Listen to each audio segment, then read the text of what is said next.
والذي وأتى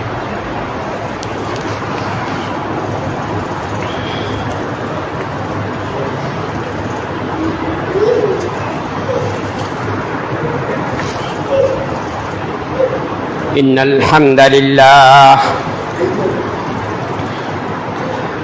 نحمده ونستعينه ونستغفره ونعوذ بالله من شرور أنفسنا ومن سيئات أعمالنا من يهده الله فلا مضل له ومن يضلل فلا هادي له وأشهد أن لا إله إلا الله وحده لا شريك له وأشهد أن محمدًا عبده ورسوله الذي أرسله بالحق بشيرًا ونذيرًا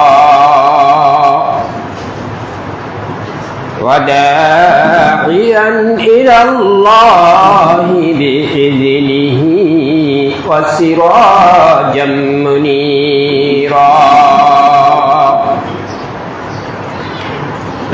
أما بعد فإن خير الحديث كتاب الله وخير الهدي هدي محمد صلى الله تعالى عليه وسلم وشر الأمور محدثاتها وكل محدثة بدعة وكل بدعة ضلالة وكل ضلالة في النار فقد قال الله تبارك وتعالى في الذكر الحكيم فأعوذ بالله من الشيطان الرجيم بسم الله الرحمن الرحيم لئن شكرتم لأزيدنكم ولئن كفرتم إن عذابي لشديد وقال تعالى فإن تعدوا نعمة الله لا تحصوها وقال تعالى فأما بنعمة ربك فحدث عن عبد الله بن سلام أن النبي صلى الله عليه وسلم قال يا أيها الناس أفشوا السلام وأطعموا الطعام وصلوا الأرحام وصلوا بالليل والناس نعام تدخلون الجنة بسلام أو كما قال عليه الصلاة والسلام যাবতীয় তারিফ ও প্রশংসা সমস্ত গুণগান পেশ করছি মহান রব্বুল আলামিন সমস্ত জগতের যিনি প্রতিপালক যিনি আমাদের রব যার প্রশংসা আমরা সালাতের মধ্যে শুরুতে আল্লাহর নবী আমাদেরকে যেভাবে শিক্ষা দিয়েছেন সেভাবে শুরু করি। নবী বলেছেন আম্মা জান আয়েশা থেকে, লা সালাতা লিমান লাম ইয়াকরা বিফাতিহাতিল কিতাব, যে ব্যক্তি নামাজে সূরা ফাতিহা পাঠ করে না তার নামাজ হয় না। আল্লাহর নবী জোর ভাবে বলছেন, যে ব্যক্তি নামাজে ইমাম হোক মুক্তাদি হোক সূরা ফাতিহা পাঠ করে না তার নামাজ হয় না। আমরা নামাজ সালাত শুরু করি সূরা ফাতিহা পাঠ করার মাধ্যমে এবং সূরা ফাতিহার প্রথম আয়াতে মহান রব্বুল আলামিনের কিছু প্রশংসা করি। প্রথম পাঁচটি আয়াতের মধ্যে আল্লাহর প্রশংসা করা হয়। প্রথমেই বলে আলহামদুলিল্লাহি রাব্বিল আলামিন, জগৎ সমূহের যিনি মালিক, জগৎ সমূহের যিনি প্রতিপালক, যিনি আমার রব, তার প্রশংসা আমি করছি। সমস্ত প্রশংসা আমি আমার সেই স্রষ্টার জন্য নিবেদিত, সেই আল্লাহর শানে আমি সমস্ত প্রশংসা করছি, যিনি আমার রব, যিনি রব্বুল আলামিন। রব কাকে বলে? রব যিনি তার মধ্যে 4 থেকে 5টি কাজ যে আঞ্জাম দিয়ে থাকেন তিনি আমার রব। এক, যিনি আমার খালিক, যিনি আমাকে সৃষ্টি করেছেন, শুধু আমাকে নয়, দুনিয়ার যত মাখলুকাত আছে, যত সৃষ্ট জীব আছে, সকল কিছুকে যিনি সৃষ্টি করেছেন তাকেই বলা হয় রব। এক, রবের এটা প্রথম শর্ত, যিনি সৃষ্টিকর্তা। 2, আর রাজ্জাক, তিনি রব যিনি তাবৎ সৃষ্টিকুলকে খাবার পরিবেশন করে থাকেন, রিজিকের জিম্মাদারি যিনি গ্রহণ করেছেন, যিনি রিজিকের মালিক, খাবারের মালিক, যিনি খাবার যোগান, আহার যোগান। একটি পাখি সকাল বেলায় তার নীড় থেকে, তার বাসা থেকে অভুক্ত অবস্থায় বের হয়ে যায়, সন্ধ্যায় আবার সে পেট ভরে তার নীড়ে ফিরে আসে, তার বাসায় ফিরে আসে। লক্ষ লক্ষ প্রজাতি এরকম আল্লাহর সৃষ্ট জীব দুনিয়ার মধ্যে রয়েছে। জলে এবং স্থলে, সমুদ্রে, ভূপৃষ্ঠে অসংখ্য সৃষ্ট জীব আল্লাহ সৃষ্টি করেছেন, যাদের সকলের রিজিকের সংস্থান, রিজিকের ফয়সালা যিনি করে থাকেন তিনি আমার রব। আপনার রিজিক যিনি দেন, আমার রিজিক যিনি দেন তিনি আমার রব। আপনি বলতে পারেন রিজিক তো আমি কামাই করছি, আমি উপার্জন করে খাচ্ছি। কথাটা এরকম নয়। আপনার জন্য যেটা বরাদ্দ আছে সেটাই আপনি উপার্জন করবেন, সেটাই আপনি খাবেন। হতে পারে সেটা হালাল উপায়ে, হতে পারে সেটা হারাম উপায়ে। আপনার বণ্টিত সম্পদে 1 কিঞ্চিত পরিমাণ আপনি বেশি খেতেও পারবেন না, উপার্জনও করতে পারবেন না। এজন্য আমাদের সাবধান হওয়া দরকার। আমার তাকদীরের মধ্যে, আমার ভাগ্যে আমার জন্য যতটুকু সম্পদ লেখা আছে সেটুকু আমি ইনশাআল্লাহ সুবহানাহু ওয়া তাআলা আমাকে দিবেন, আমার জন্য সেটা অর্জিত হবে। সেজন্য আমি চেষ্টা করব হালাল পথে আমার সেই সম্পদটা, আমার সেই রিজিকটা উপার্জন করার জন্য। বহু উদাহরণ আছে। আপনার খাবার আপনার জন্য রেডি আছে, আপনি রান্না করেছেন, সকল কিছু রেডি আছে, কিন্তু তারপরেও সেই রিজিক আপনার ভাগ্যে আল্লাহ লেখেন নাই, খাবার তৌফিক আল্লাহ দেন নাই, আপনি সেটা খেতে পারেন নাই। আপনার জীবনে দেখেন, জাতীয় জীবনে দেখেন, মানুষের জীবনে দেখেন, অসংখ্য অগণিত উদাহরণ এরকম পাওয়া যাবে।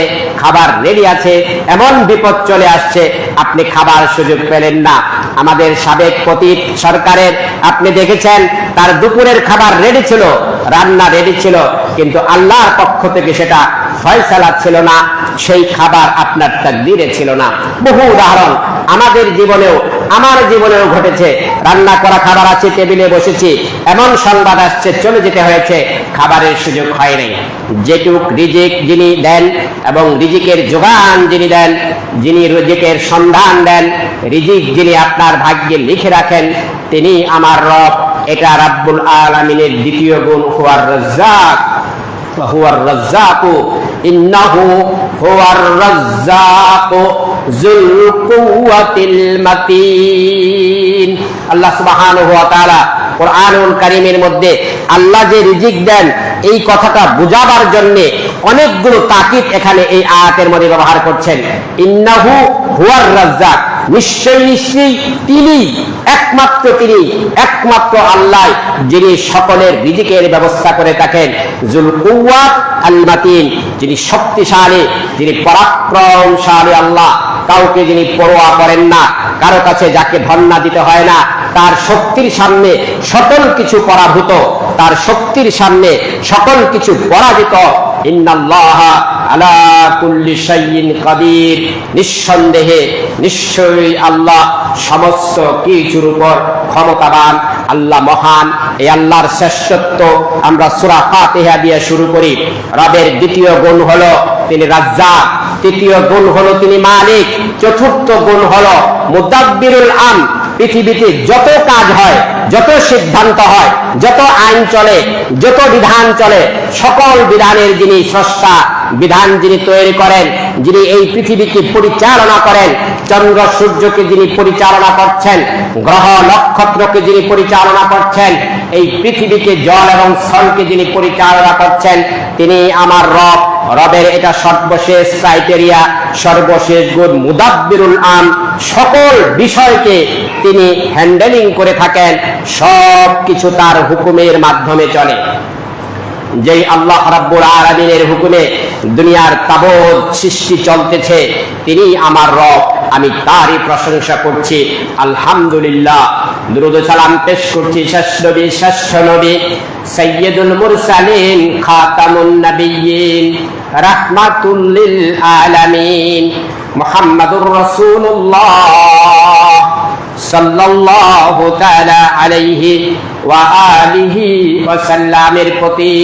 যেই দরদি নবী নবী আরবি কালকের হাসরের মাঠে উম্মতি উম্মতি বলে যিনি কাঁদতে থাকবেন সিজদায় পড়ে, আল্লাহ সুবহানাহু ওয়া তাআলা বলবেন ইরফা রাসাক শাফ ইশফাতু শাফা, হে নবী আপনি মাথা উত্তোলন করুন, আপনার কি সুপারিশ আছে, আপনি কি শাফাআত করতে চান, আপনি শাফাআত করুন, আপনার শাফাআত কবুল করা হবে।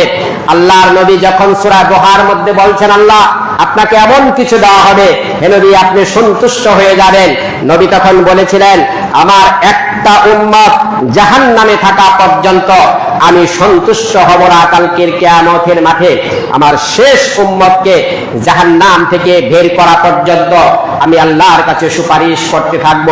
সেদিন সুপারিশ পাবে না তারাই যারা বেদাতের সাথে নবীর সুন্নতকে যারা অস্বীকার করেছে, নবীর সুন্নতকে যারা বিকৃত করেছে, সুন্নতের খেলাফ যারা করেছে, নবীর নামে যারা সুন্নত বানিয়ে নিয়েছে, রীতিনীতি বানিয়ে যারা কালকের হাসরের মাঠে উঠবে।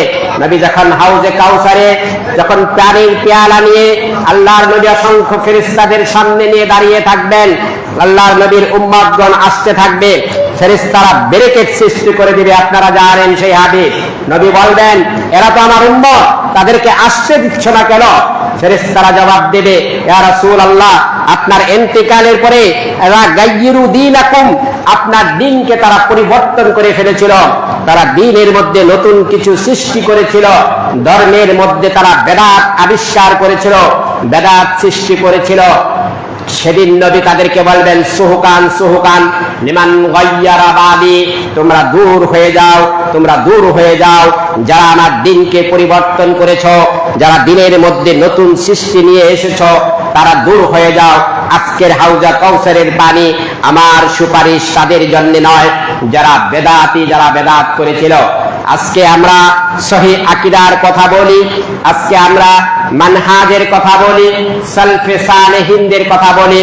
আল্লাহ রাসূল যে দ্বীন এবং আদর্শ রেখে গিয়েছেন, যে শরীয়ত এবং মানহাজ রেখে গিয়েছেন, যার জ্বলন্ত নমুনা ছিল সাহাবায়ে কেরাম, তাদের থেকে যে দ্বীন পেয়েছেন তাবিঈনগণ, তাদের থেকে দ্বীন পেয়েছেন তাবে তাবিঈনগণ, তাদের থেকে দ্বীন পেয়েছেন আইম্মায়ে আরবাআ চার ইমামগণ, ইমাম আবু হানিফা রাহমাতুল্লাহি আলাইহি, ইমাম শাফি রাহমাতুল্লাহি আলাইহি, ইমাম মালিক রাহমাতুল্লাহি আলাইহি, ইমাম আহমদ ইবনে হাম্বল রাহমাতুল্লাহি আলাইহি, এরপরে দিয়ে আরো যত ইমাম আছেন, হাদিসের যত ইমাম আছেন, সকলের একই দাওয়াত ছিল আল্লাহ রাসূলের, আল্লাহর অনুসরণ এবং সঠিক দিন তথা ইত্তিবাউর রাসূল, রাসূলের অনুসরণ, সহিহ হাদিসের মাধ্যমে আল্লাহর নবীর অনুসরণ।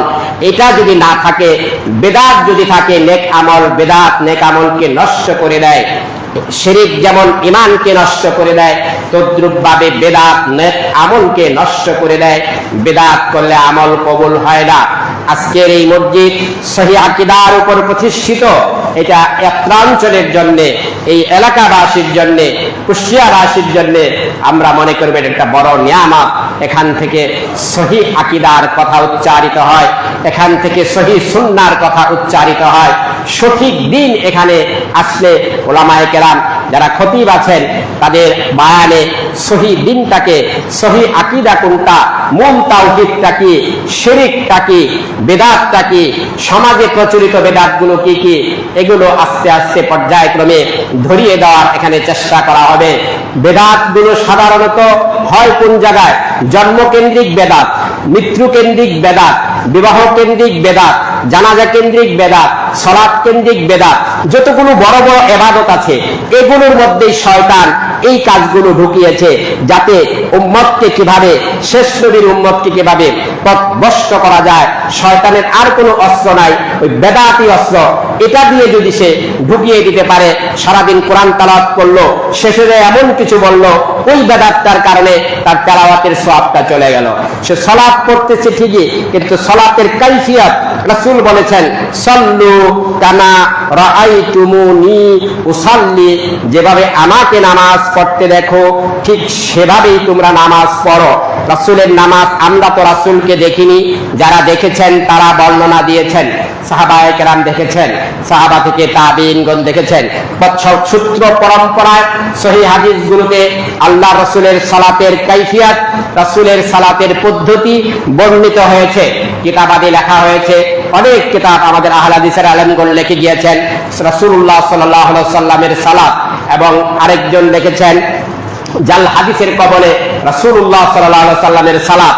এই যে সমাজে প্রচলিত যে ভুল ত্রুটিগুলো রয়েছে, আপনার সালাত শুদ্ধ হচ্ছে কিনা, রাসূলের পদ্ধতি অনুসারে হচ্ছে কিনা, সুন্নাহ পদ্ধতি অনুসারে হচ্ছে কিনা, সেটি আপনি যেমন বাজারে গেলে একটি আলু কিনলেও দেখে কিনেন আলুটা পচা কিনা, একটি আম কিনলে দেখে কিনেন আমটা পচা কিনা, মাছটা কিনলে আপনি টিপ দিয়ে একটু যাচাই করে নেন আপনার মাছটা টাটকা আছে কিনা। সালাতের মতো দিন আপনি পালন করছেন, আপনি সিয়াম পালন করছেন, সালাত আদায় করছেন, আপনার পরখ করে একটু টিপ দিয়ে দেখে নেওয়া দরকার হবে নিশ্চয়ই যে আপনার সালাতটা রাসূলের পদ্ধতিতে হচ্ছে কিনা। এটা যদি আপনি যাচাই করে না নেন, ইমাম সাহেব করতেছে, সাধারণ 10 জন করছে, আমিও করছি, এই কথা বলে কিন্তু সেদিন পার পাওয়া যাবে না। কালকের হাসরের মাঠে হাউজা কাউসারে আল্লাহর নবী যেদিন পেয়ালা নিয়ে দাঁড়িয়ে থাকবেন, সেদিন যেন আমরা ওই কাতারে পড়ে না যাই যাদেরকে নবী বলবেন সুহুকান সুহুকান লিমান গায়্যারা বাদি, তোমরা দূর হয়ে যাও, তোমরা দূর হয়ে যাও, যারা আমার পরে আমার দিনকে পরিবর্তন করেছো তারা আজকে দূর হয়ে যাও। আমরা আজকের জুমার দিনে আগত মুসল্লিগণ এসেছেন, আল্লাহর শুকরিয়া আমরা আদায় করছি।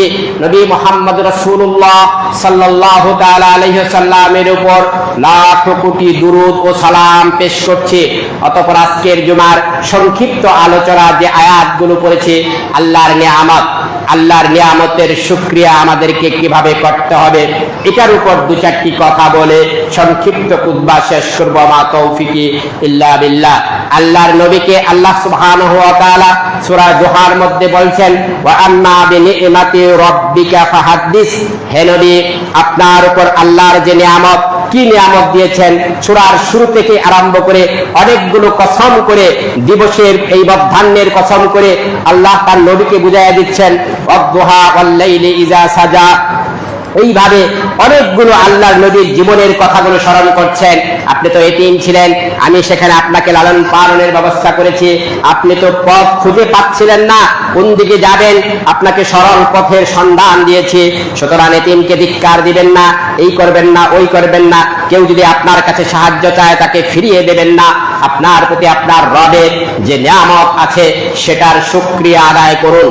রব আপনার প্রতি যে নিয়ামত দিয়েছেন সেটার কৃতজ্ঞতা প্রকাশ করুন। আল্লাহ সুবহানাহু ওয়া তাআলা অন্য আয়াতের মধ্যে বলছেন, লা ইন শাকারতুম লা আযীদান্নাকুম, বান্দা যদি আমার শুকরিয়া আদায় করে, নিয়ামত পাওয়ার পরে যদি শুকরিয়া আদায় করে, আমি তার নিয়ামতকে আরো বাড়িয়ে দিয়ে থাকি।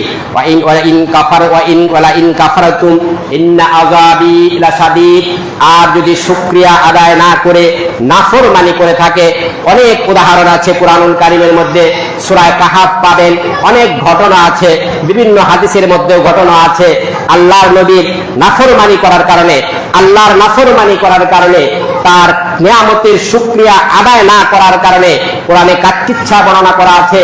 সেই কয়েক ব্যক্তি বন্ধুরা মিলে তাদের একটা বাগান ছিল, তারা সকাল বেলায় সেই বাগানে ফল কাটতে যাবে, চুপি চুপি কাউকে জানায় নাই, ফকির মিসকিনরা যেতে পারে, গরিবরা যেতে পারে, আত্মীয় স্বজনরা ফলের ভাগের জন্য যেতে পারে, চুপে চুপে গেছে এবং আল্লাহর দেওয়া নিয়ামতকে তারা অস্বীকার করেছে, কুফরি করেছে। সকালবেলা বাগানে গিয়ে দেখে তার বাগানের মধ্যে আর কোনো ফল নাই, গাছে কোনো ফল নাই, আল্লাহর পক্ষ থেকেই সেটা শেষ করে দেওয়া হয়েছে, নিঃশেষ করে দেওয়া হয়েছে। এখানে আল্লাহ সুবহানাহু ওয়া তাআলা এজন্যই বলছেন যে তোমরা লা ইন শাকারতুম লা আযীদান্নাকুম, যদি শুকরিয়া আদায় করতে তাহলে তোমার নিয়ামতকে আরো বাড়িয়ে দেওয়া হতো। তারা শুকরিয়া আদায় না করে আল্লাহর নাফরমানি করেছিল, আল্লাহর সাথে কুফরি করেছিল, অস্বীকার করেছিল, আল্লাহ তার নিয়ামতকে এভাবে উঠিয়ে নিয়ে গিয়েছেন।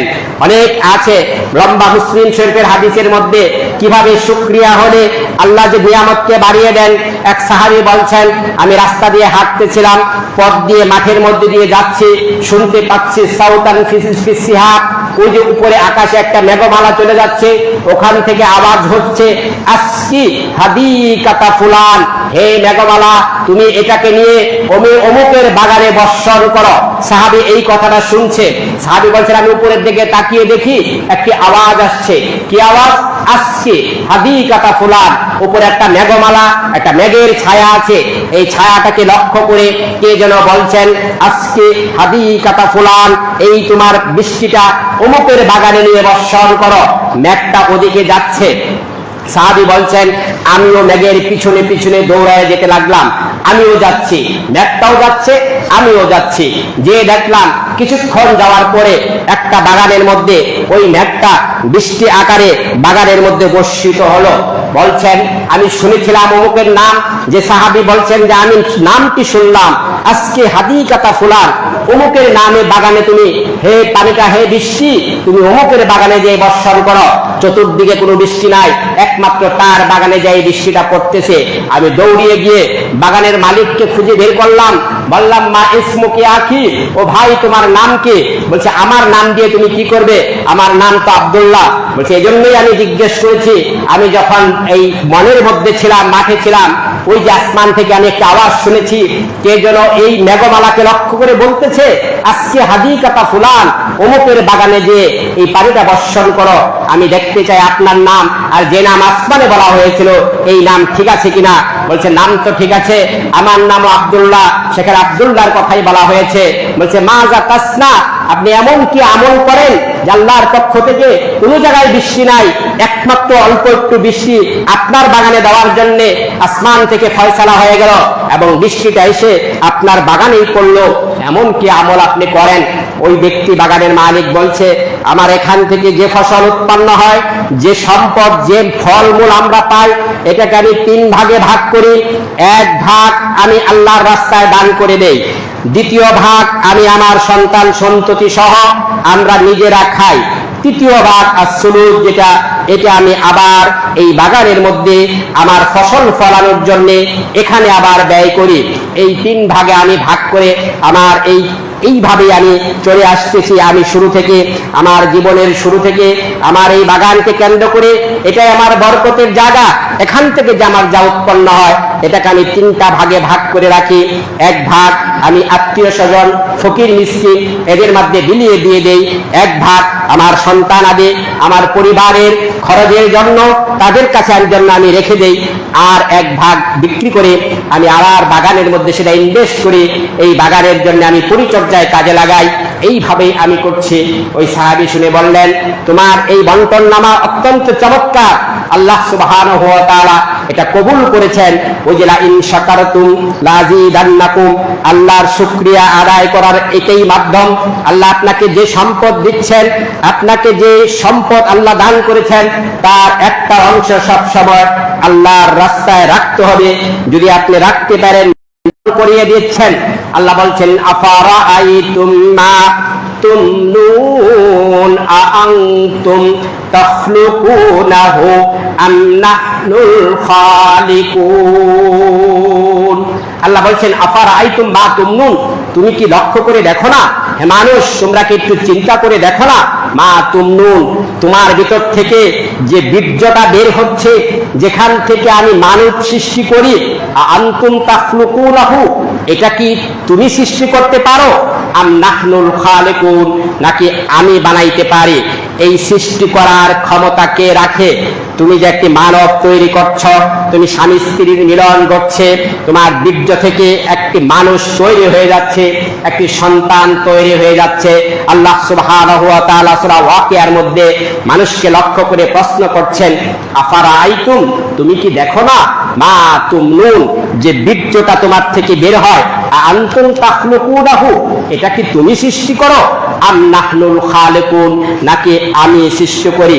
অন্য আয়াতে বলছেন, হাল আতা আলাল ইনসানি হিনুম মিনাদ দাহরি লাম ইয়াকুন শাইআম মাসকুরা, মানুষের জীবনে এমন একটা সময় ছিল যখন তার নাম গন্ধ কেউ জানতো না, তার নাম নিশানা এই পৃথিবীতে ছিল না। এমন একটি সময় ছিল, হাল আতা আলাল ইনসানি হিনুম মিনাদ দাহর লাম ইয়াকুন শাইআম মাসকুরা, উল্লেখযোগ্য কিছুই ছিল না। আজ থেকে আপনি বলেন 200-100 বছর আগে আপনার নাম পৃথিবীতে কেউ জানতো না। আপনি এখন বেঁচে আছেন, 50, 60, 70, 100 বছর বাঁচবেন, আবার 100 বছর চলে যাবে। দুনিয়া কিন্তু দুনিয়ার গতিতে চলবে, পৃথিবী পৃথিবীর গতিতে চলবে। এই পৃথিবীর আলোচনা থেকে আপনি আমি হারিয়ে যাব। যদি ভালো কিছু কাজ করে যেতে পারি, যেটা কিয়ামত পর্যন্ত যদি আল্লাহ চান জিকির স্মরণ রাখতে, তখনই সম্ভব।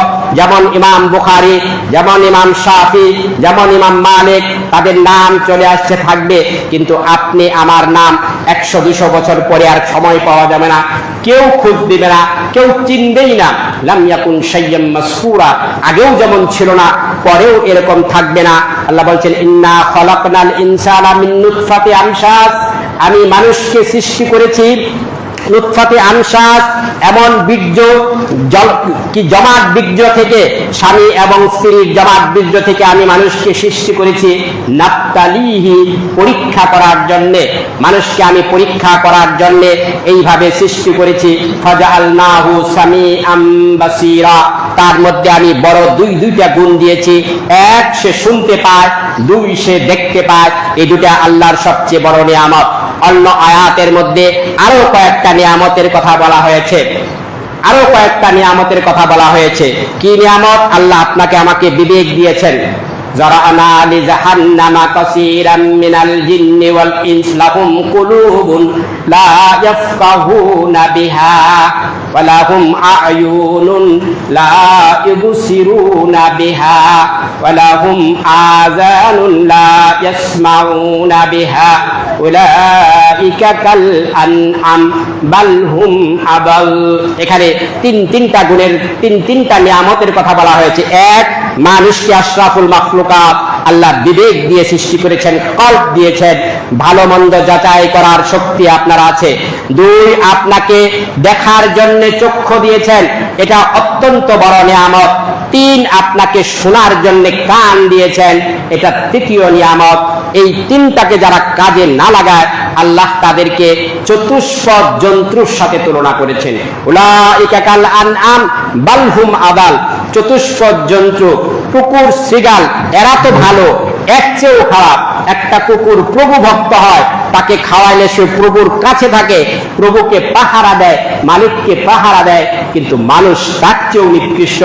যদি সে তার বিবেককে কাজে না লাগায়, যদি সে তার কলব থাকা সত্ত্বেও, বিবেক থাকা সত্ত্বেও ভালো মন্দ বুঝতে না পারে, চক্ষু থাকা সত্ত্বেও সে যদি সঠিকটা দেখতে না পারে, কান থাকা সত্ত্বেও সে যদি সঠিকটা শুনতে না পারে, তার সম্পর্কে বলা হয়েছে উলাইকা কাল আনআম। এ আয়াতে বলছেন ফাজআলনাহু সামিআন বাসীরা। অন্য আয়াতে বলেন আফারাআইতুমুল মা আল্লাযী তাশরাবুন।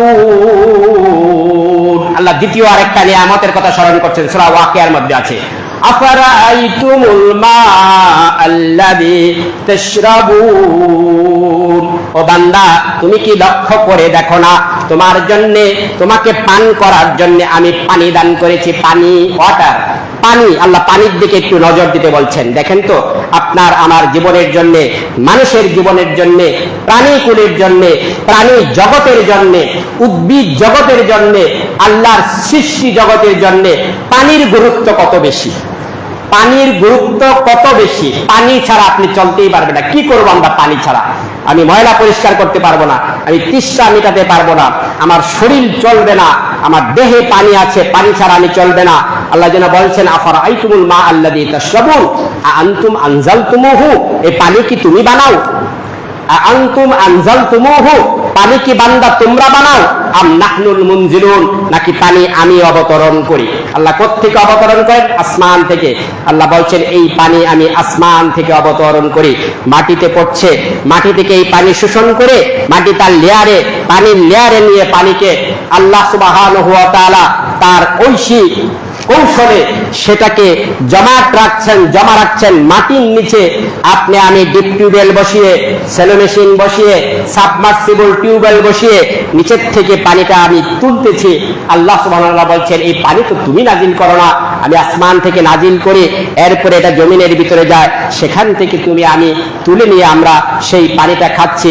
আল্লাহ সুবহানাহু ওয়া তাআলা অন্য আয়াতের মধ্যে বলছেন ইন আসবাহা মাউকুম গাওরা ফামান ইয়াতিকুম বিমাইন মাঈন। তুমি কি লক্ষ্য করো না, এই পানিটা যদি লেয়ারের নিচে চলে যায়, আমি যদি এটাকে নিচে নামিয়ে দেই, কে আছে সেখান থেকে সুফলা পানি, সুন্দর পানি বের করে আনতে পারে, উৎপাদন করতে পারে, উদ্ঘাটন করতে পারে, পানি বের করে আনতে পারে। আল্লাহ যদি চান পানির লেয়ার নিচে নেমে যাবে, মানুষের পক্ষে সম্ভব নয় সেখান থেকে পানি বের করে আনা। আল্লাহ সুবহানাহু ওয়া তাআলা প্রশ্ন করে দেখাচ্ছেন। 3 নাম্বার নিয়ামত বলছি ওয়া ইন্না লাকুম ফিল আনআমি লাইবরা নুসকিকুম মিম্মা ফি বুতুনিহি মিন বাইনি ফারসিন ওয়া দামিন লাবানান খালিসান সাইগান লিশ-শারিবিন। সূরা নাহলের 66 নম্বর আয়াতে আল্লাহ আরেকটি নিয়ামতের কথা আপনাকে আমাকে স্মরণ করিয়ে দিচ্ছেন। ওয়া ইন্না লাকুম ফিল আনআমি লাইবরা। ওই যে চতুষ্পদ জন্তুগুলো, গরু, ছাগল, মহিষ, উট, দুম্বা, যেগুলো 4 পায়ে চলে, এগুলোকে বলা হয় আনআম। সূরা আনআম নামে আল্লাহ সুবহানাহু ওয়া তাআলা একটা সূরাই নাযিল করেছে, সূরাতুল আনআম। এই যে চতুষ্পদ জন্তুগুলো আল্লাহ লক্ষ্য করে দেখাচ্ছেন, আপনাকে আমাকে একটু বিবেককে নাড়া দিয়ে দেখাচ্ছেন ইন্না লাকুম ফিল আনআমি লাইবরা।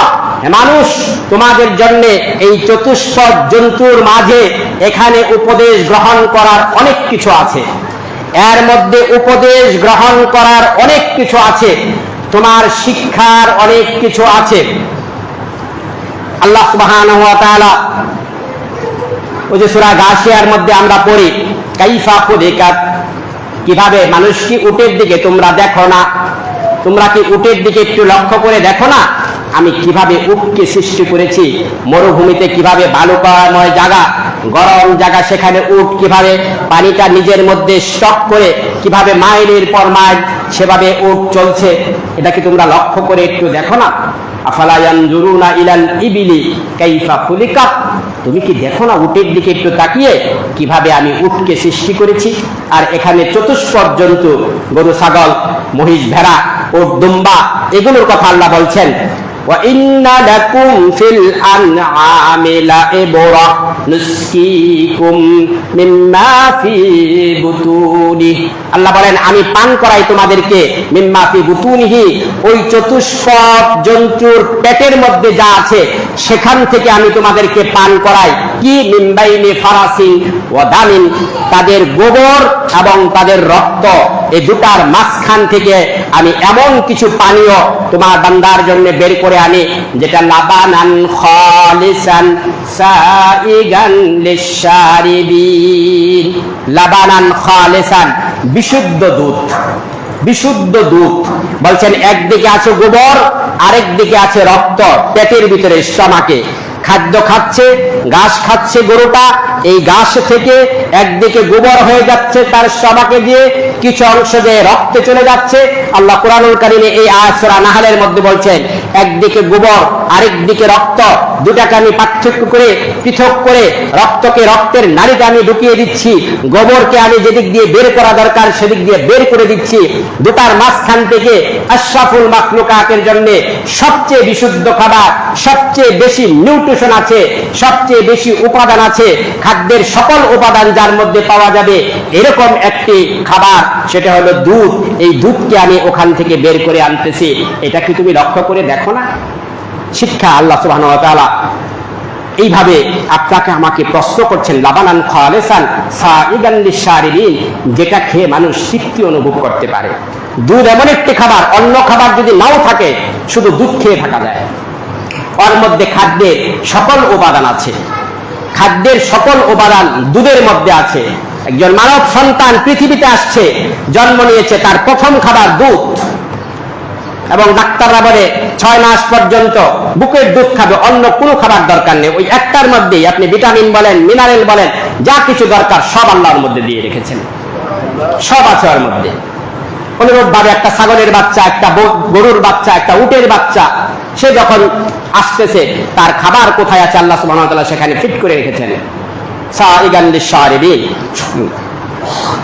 ফাসাব্বিহ ফাসাব্বিহ, এতগুলো নিয়ামত স্মরণ করানোর পরে আল্লাহ বলছেন ফাসাব্বিহ বিইসমি রাব্বিকাল আযীম, ফাসাব্বিহ বিইসমি রাব্বিকাল আযীম।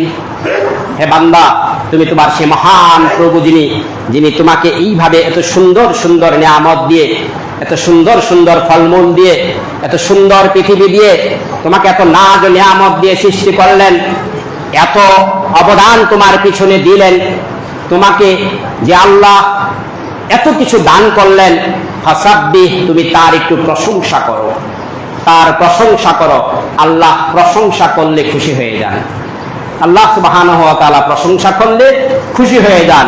এই জন্য যখন আমরা আল্লাহর সালাতে দাঁড়াই, নামাজে দাঁড়াই, আমরা প্রথমেই শুরু করি আলহামদুলিল্লাহি রাব্বিল আলামিন। প্রশংসার সবচেয়ে বড় মাধ্যম হলো আলহামদুলিল্লাহ বলা, সকল অবস্থায় আলহামদুলিল্লাহ বলা। যে আল্লাহ সুবহানাহু ওয়া তাআলা এখানে দুধের কথা বলছেন, আপনি দুধটা খাবেন, পানির কথা বলছেন, এক গ্লাস পানি আপনি পান করবেন, আপনার জন্য শরীয়ত আছে কিভাবে আপনাকে পান করতে হবে, কিভাবে আপনার দুধটা খাবেন, কিভাবে পানিটা খাবেন। এটা খেয়ে শুরুতে কি করবেন, শেষে কি বলবেন, বিসমিল্লাহ বলে আপনি শুরু করবেন, আল্লাহর নাম নিয়ে খাবেন, আল্লাহর নিয়ামত শেষ করলেন, আলহামদুলিল্লাহ বলে আপনি আল্লাহর নিয়ামত খেলেন, আল্লাহর শুকরিয়া আদায় করলেন। আল্লাহ বলছেন আরো বাড়িয়ে দিব, আরো বাড়িয়ে দিব। আরো নিয়ম আছে, এক গ্লাস পানি খাওয়ার জন্য শরীয়ত আপনাকে 5টা হুকুম দিয়ে থাকে। আপনি বসে খেতে হবে, আপনি 3 ঢুকে এটা খাবেন, খাওয়ার শুরুতে বিসমিল্লাহ বলবেন, ডান হাতে খাবেন, খাবার শেষে আলহামদুলিল্লাহ বলবেন। এতগুলো নিয়ামত, আল্লাহর দেওয়া নিয়ামতটি এইভাবে নয়, আল্লাহর যতগুলো নিয়ামত আপনার জীবনের জন্য মধ্যে রয়েছে প্রত্যেকটা নিয়ামতকে এভাবে শুকরিয়ার মধ্যে নিয়ে আসেন। আমরা প্রতিনিয়ত আল্লাহর জমিনের মধ্যে আমরা আছি, আমাদেরকে জমিনের নিচে চলে যেতে হবে, জমিনের ভিতরে চলে যেতে হবে, জমিন খুব কষ্ট করে বলতে থাকে, তামশি আলা জাহরি, তুমি বাস করছো আমার পিঠের ভিতরে, ওয়ামাসিরু কাফি বাতনি, আর তোমার আসল জায়গা হলো আমার পেটের মধ্যে। আমার পেটে যেদিন আসবে সেদিন আমি বুঝিয়ে দেব আমি কে আর তুমি কে। তুমি আমার পিঠে যদি ভালো আমল করে আসতে পারো, আমি জমিনের উপরে জমিনের বুকে যদি ভালো কাজ করে যেতে পারি, জমিনের নিচে যখন যাব, আল্লাহ আপনার আমার জন্য আপনার আমার কবরকে জান্নাতের বাগান বানিয়ে দিবেন। নবী ওয়াদা করেছেন জান্নাতের সাথে কবরের রাস্তা হয়ে যাচ্ছে।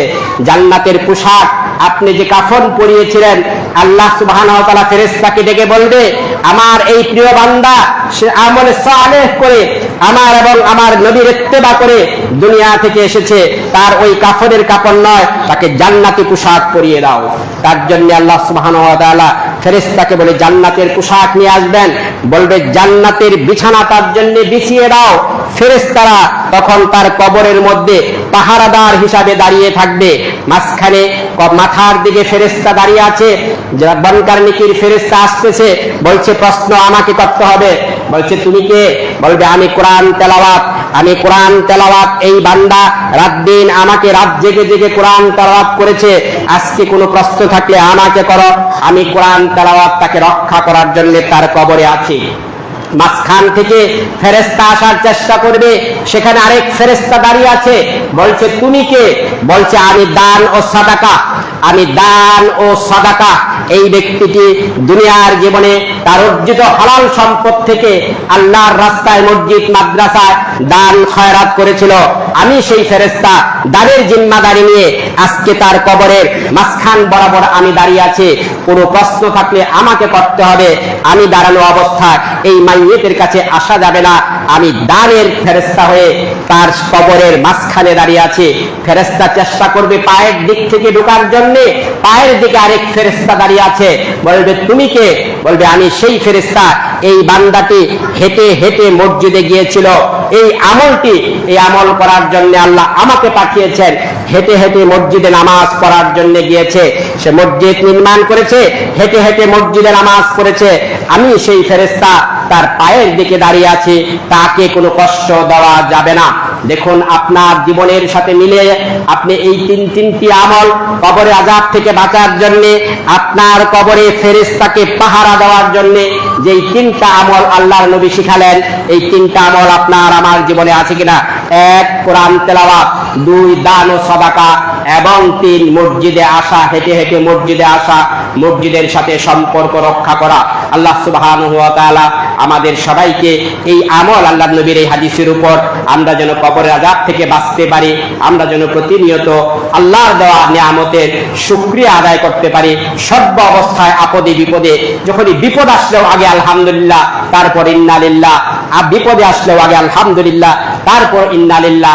আল্লাহর সকল ফয়সালায় আল্লাহর শুকরিয়া আদায় করা, ধৈর্য ধারণ করা, এবং কবরের ফেরেশতা যেন আপনার আমার পাশে পাহারায় দাঁড়ায়। যে 3টি আমল, সেই 3টি আমলে আমরা যেন অগ্রসর হতে পারি। আল্লাহ সুবহানাহু ওয়া তাআলা আমাদেরকে সেগুলো আমলগুলো করার তৌফিক দান করুন। আকুলু কাওলি আস্তাগফিরুল্লাহ লি ওয়া লাকুম আজমাইন।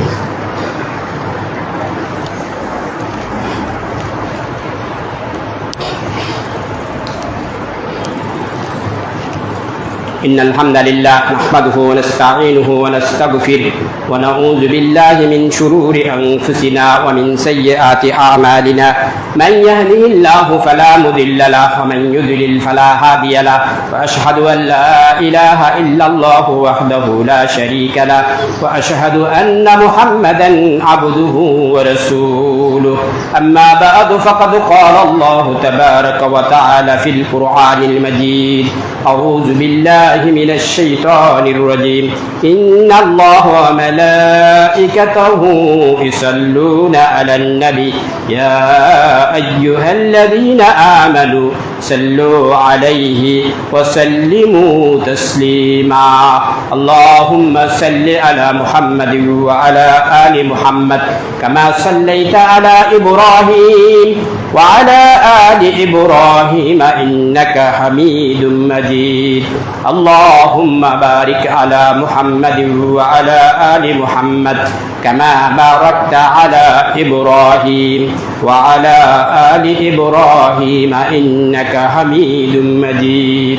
اللهم أعز الإسلام والمسلمين اللهم أعز الإسلام والمسلمين واخذل الكفرة والمبتدعة والمشركين اللهم أيد المجاهدين اللهم أيد المبلغين اللهم أيد المسلمين في سائر بلاد المسلمين اللهم احفظنا واحفظ المسلمين في سائر البلاد اللهم احفظنا من كل بلاء الدنيا وعذاب الآخرة ربنا آتنا في الدنيا حسنة وفي الآخرة حسنة وقنا عذاب النار ربنا ظلمنا أنفسنا وإن لم تغفر لنا وترحمنا لنكونن من الخاسرين اللهم اغفر لأبوينا كما